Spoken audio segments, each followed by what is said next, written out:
Hey guys, it's Jessica from Peace Love Books, and today I'm here with a video that I really need, and I feel like there's a lot of us that are feeling this way, where March was just a pretty slumpy month. I had 2 5-star reads. I read 20 books, only 2 were 5 stars, and I was just not in the mood to read. So I got sick at the end of the month. I went 5 days without reading a single word. I maybe read a page or 2 of a book, and then I was just like, I don't want to read. And I wasn't working out because I was so sick, and normally my workout time is my reading time too. So I have never gone that long without even wanting to pick up a book. And so I just read a book yesterday, and I'm in the middle of one now, and I am obsessed. And I was like, these are the books I've been needing to pull me out of this slump, to make me excited for reading again, excited for romance again, and these characters I was just head over heels in love with. So I thought I'd make a video for you of books that you should try picking up right now. If you are feeling uninspired or unmotivated to read, try these books because they are just like changing my life right now. And then I have a couple that I've read for the past few months that I'm like, they would definitely help as well. If I hadn't read them yet, they would have been the perfect one for me to pick up. So the first one, I'm sure you guys have been seeing this everywhere, but when I tell you this is so worth the hype, Just for the Summer by Abby Jimenez. I listened to this entire audiobook in one day. I had to drive to Cleveland yesterday to see my brother and my nephew and my sister-in-law. They're actually expecting their next child within the next month. So they will go from 1 to 2, and they are about a 2-hour drive from me. So I had 4 hours in the car yesterday alone because my sister worked, so I just went up and visited. And I also walked my dogs, so I got through this entire audiobook. It's 12 hours. I do listen on 3 times speed, but Zachary Weber is the narrator of this. He narrates, I think, a majority of Abby's books, and the way he brings those heroes to life. Abby, her strength is in writing such romantic, emotional heroes that you just are obsessed with. And so in this one, the hero and heroine meet on Reddit. He posts on Reddit that he is the guy who is always the one before women find their next love of their life. So he's like, if they break up with me, the next person they start dating is the one for them. And so he's like, I'm cursed. And she's like, oh my God, that's me too. So she messages him on Reddit and she's like, hey, this same thing happens to me. And they end up just chatting. She's actually a travel nurse, and she lives with her best friend / foster sister. When she was like 13, 14, she went into foster care, and they're best friends, and they travel the world together. They're supposed to go to Hawaii on their next assignment, and she tells her friend, she's like, what do you think about Minnesota?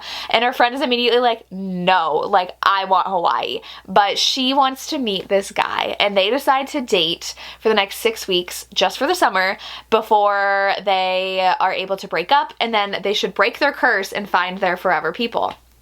Obviously they fall in love, and it's very, very, very emotional. Like, I was so invested in these characters. The heroine's mom is very flighty and not trustworthy, but she makes so many excuses for her and just loves her mom unconditionally, no matter how much her mom hurts her. And then the hero is dealing with a lot at home, where he's actually going to have to take custody of his 3 siblings. He's 30, and he's going to have to take custody of a 4-year-old, a teenager, and he's like 16, and then his other sister is like 13, 14. So he's like, my life is in shambles. Like, what am I doing? And so he doesn't want to be a burden to her, but like, she's the only thing keeping him like sane during this time of his life that's so tumultuous and changing. This book, literally, there was a point at the end where like a bomb was dropped. I literally was driving and put my hand over my mouth. I was like, nah. Like, I was not tired on my drive. I literally was excited for this drive because I could finish this book, and it was amazing. Amazing. 5 stars. Please read this. And then the other one that I'm absolutely obsessed with right now is Wild Love by Elsie Silver.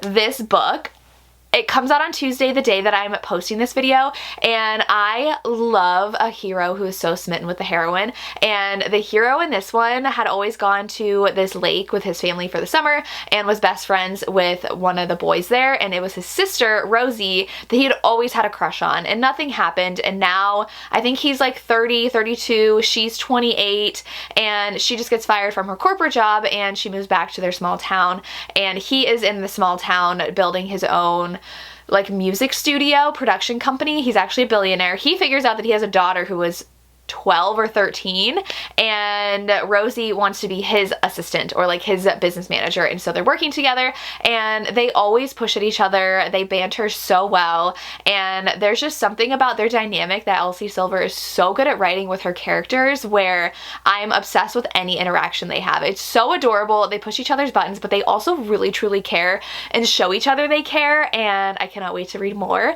This one I have like grinning and giggling like a fool. So excited to continue this book. Okay, so then I have a few that I think you should pick up if you want something super engaging or just something you're gonna become obsessed with. So Powerless by Lauren Roberts, if you have not read this yet, you'll become absolutely obsessed with this fantasy romance.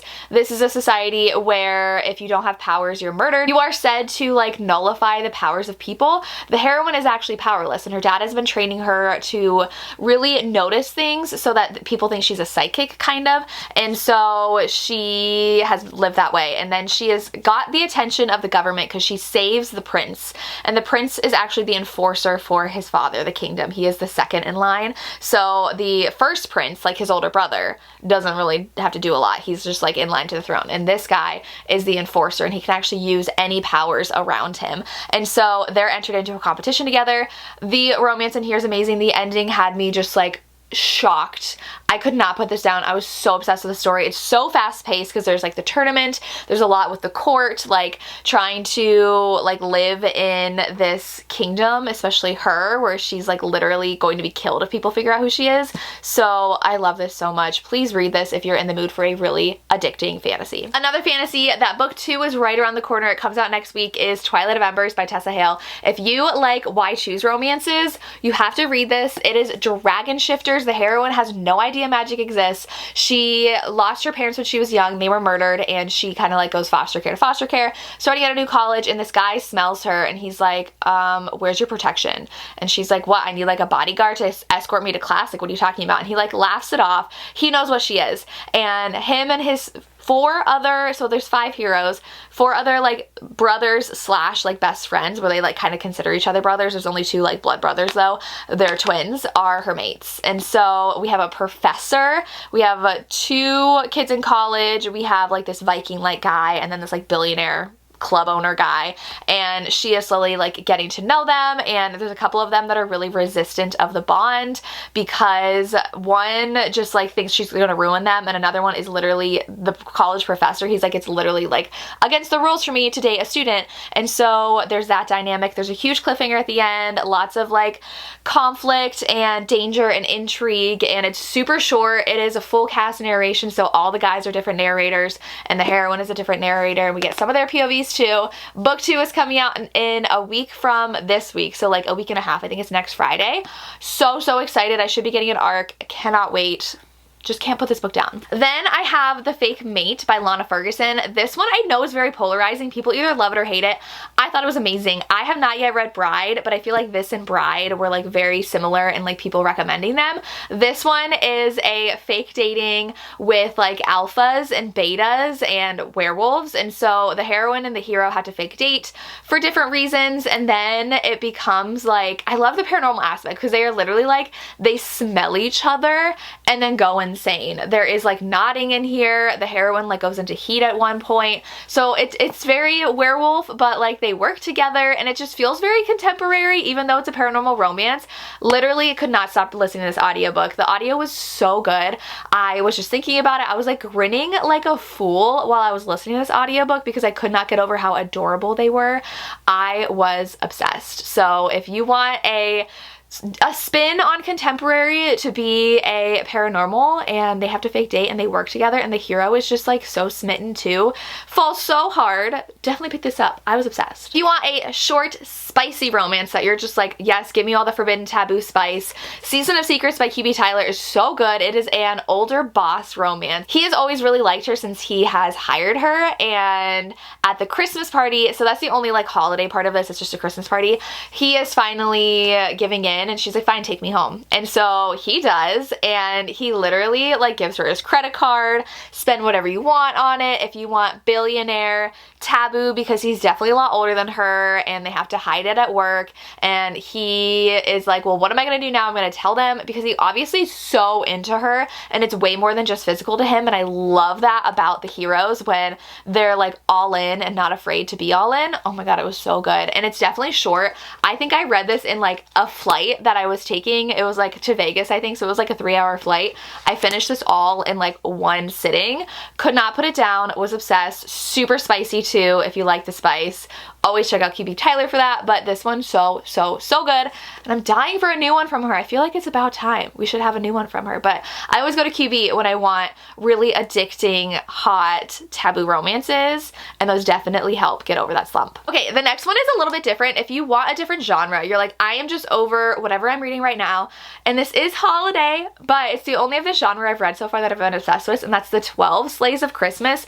Again, I listened to this audiobook in like 2 days. I could not stop listening. I was so engaged in this drama of this small town where this lady turns up dead. She was very like strict on rules about who could do what with like their homes and stuff, like the historical society, and she turns up dead. But like she had made so many people in town mad, they're like, who would kill her? And the heroine's parents are one of the people that are the suspects because her dad was arguing with her. They own a Christmas tree farm, and the heroine decides to help try to figure out who murdered this woman to clear her parents' name. And she kind of teams up with the town police officer, and they end up having a romance, and the romance was adorable. It was so good. And this kind of got a little like suspensey, like scary.